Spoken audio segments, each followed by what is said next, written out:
Dan kita sebentar lagi bakalan masuk ke round keempat, di mana kali ini kita menggunakan map Bermuda Remaster. Dan zona ya, zona jalur terbang pesawatnya masih di tengah nih Bigan. Aku masih nunggu punchline-nya biasanya di round ke-6. Ya, itu yang selalu jadi kejutan-kejutan buat kita sama teman-teman yang lagi nonton juga. Dan ternyata seperti yang Bung Surya bilang, ternyata kali ini JRC 2 player yang ngedrop di area Katulistiwa nggak bisa benar-benar nguasain area sana karena ternyata sudah ada Bigetron Rasengan di area sana. Ya, dan di tempat-tempat lain juga masih terbagi EVOS Immortal yang dapat nih kali ini mereka Samurai Garden-nya, mereka bakalan coba langsung ngambil aja ya. Meskipun memang mungkin ditambah zipline juga.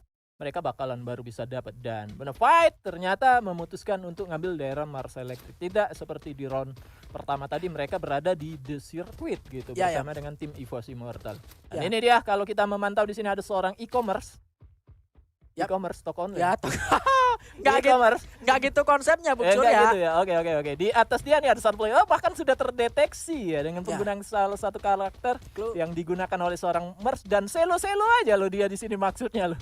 Iya. Selo dan pede sekali ya. Dia ngedenger step juga satu, dia nyalain clue juga, emang deteksinya cuma satu orang. Tapi yang bahaya memang ini yang tidak terduga, CSGO Boba datang dari Bigetron Rasengan. Di sini satu orang saja di area Katulistiwa, dan CSGO Boba seperti biasa menggunakan launchpad dari area CPR untuk masuk ke area Academy. Dan ini harus lebih hati-hati buat Plukis dan juga Merch. Ternyata malah tertembak duluan dan harus menjadi korban pertama di Bermuda Remaster kita yang kedua. Kali ini ada apa?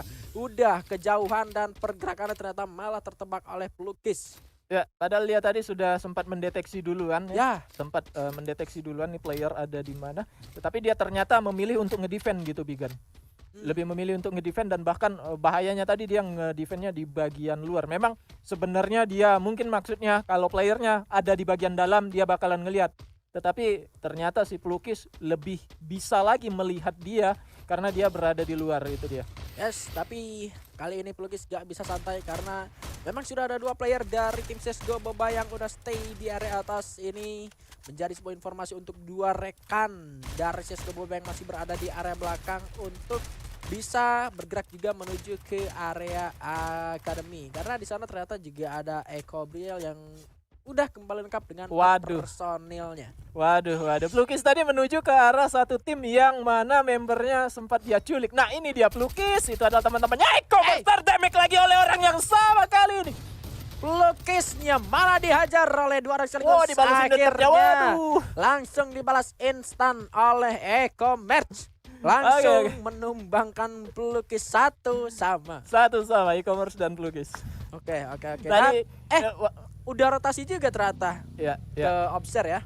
Walaupun memang tidak diketahui oleh si Mers, tidak diketahui oleh si Plukis kalau itu adalah player yang sama, tapi kita yang ngelihat di sini kan ini orang nih balas dendam gitu loh.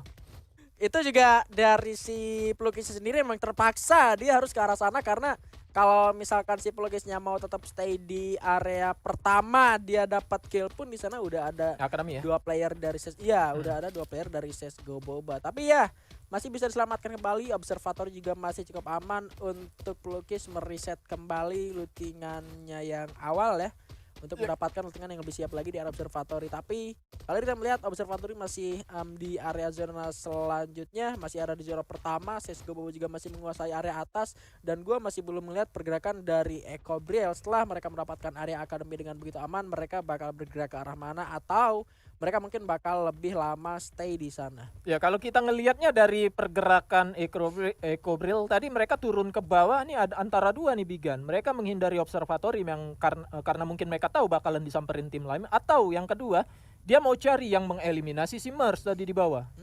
Antara dua itu. Dan juga nih sekarang posisinya tadi satu player nih si Plukis sudah terbunuh di bawah itu, dia lihat banyak sekali player gitu, dan teman-temannya di Observatory ada dua lagi nih kemungkinan. Bigetron Rasengan bakal turun ke bawah bertemu sama tim lain, atau mereka membiarkan aja dulu karena zona juga masih mereka dapat.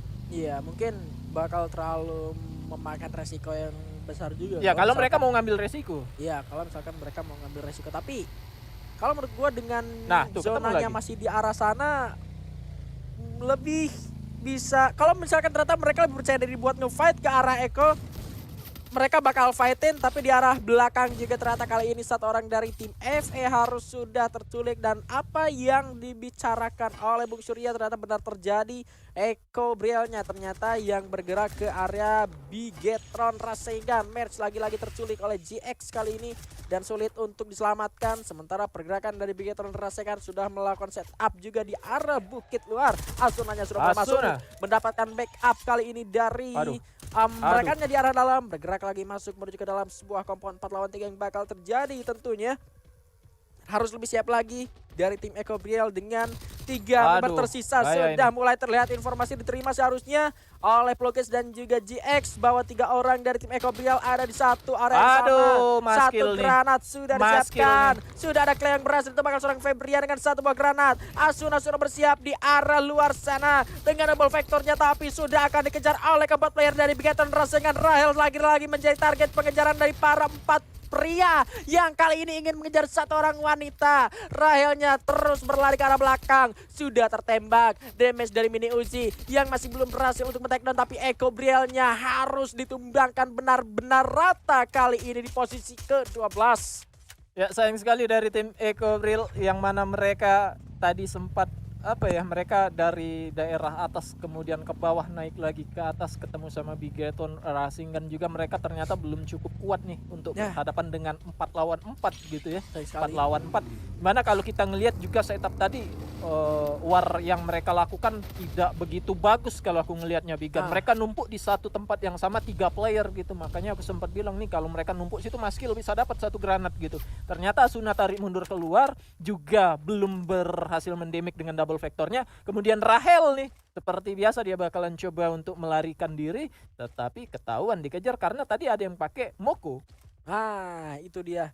1 hit ke arah Rahel udah langsung deteksi selama 5-6. Apalagi sambil lari dianya kan. Nah itu dia, tapi dia lain ternyata Dragon Phoenix. Aduh, lagi-lagi mendapatkan kesulitan, tapi Denzo dengan gagah berani melakukan penerobosan ke arah tower. Tapi sayangnya juga harus lagi-lagi tertumbangkan, menyisakan Mal yang sebetulnya menjadi seorang predator di round kita yang ketiga tadi dengan 4 kill dan damage yang sangat tinggi 2493.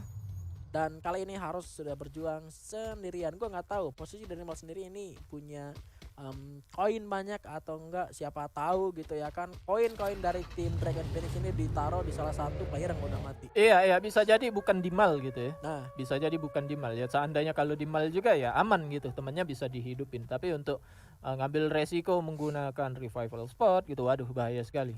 Apalagi sendirian. Kalau berempat gimana kan? Kalau ya siapa yang mau dihidupin, Pak? Saya mikir. Ya nanya aja aku kan. Kalau nggak ada ya udah, jangan marah kamu. Aku pikir masalahnya, Bro. Oke, ini dulu nih kita lihat nih. Yes, ini dia ternyata First Rider seperti biasa bertahan di area hangar dan kali ini malah matnya terculik oleh seorang Scooper. Tidak siap rupanya, tapi secara janjian memasang sebuah global untuk melakukan fight back tentunya. Reload juga, tapi Arul sudah terculik kali ini oleh seorang Scooper. Lagi-lagi tertembak oleh orang dari First Rider, tumbang sudah.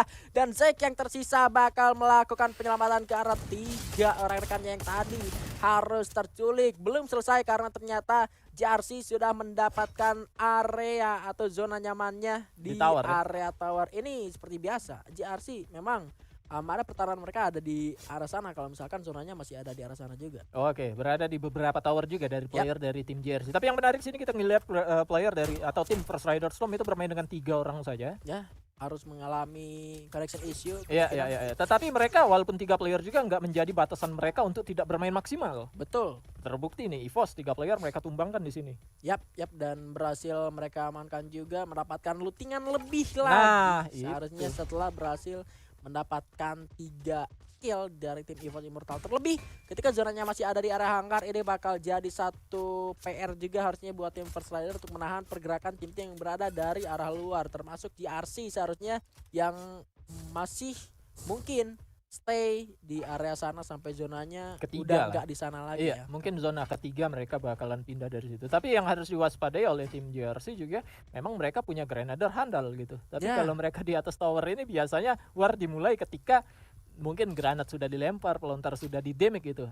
Mungkin juga mereka sudah tahu counternya seperti apa gitu. Dan semoga saja bisa memberikan perlawanan apabila nanti kita nggak tahu ke depannya ada tim yang mungkin mau mengambil alih ini tower itu. Ya, yang bahaya adalah kalau misalkan tadi Dragon Phoenix-nya masih utuh. Nah, Karena biasanya Dragon Phoenix seperti di match day kemarin, Ya. Dranix kalau misalkan zonanya ada di arah sana, mereka bisa saja ngambil area Bima Sakti, Ya. cerobong atasnya itu Vision bisa ngambil ke area hangar, Bisa. sama ke area Katulistiwa juga. Itu Ya, yang ya. bakal jadi bahaya buat tim JRC. JRC kalau misalkan Dragon Phoenix-nya masih lengkap 4 orang atau mungkin udah dihidupin semuanya. Tapi ya ingat lagi ini udah menit ke-10, kalau misalkan Dranix-nya udah hidup lagi pun resource mereka nggak bakal maksimal.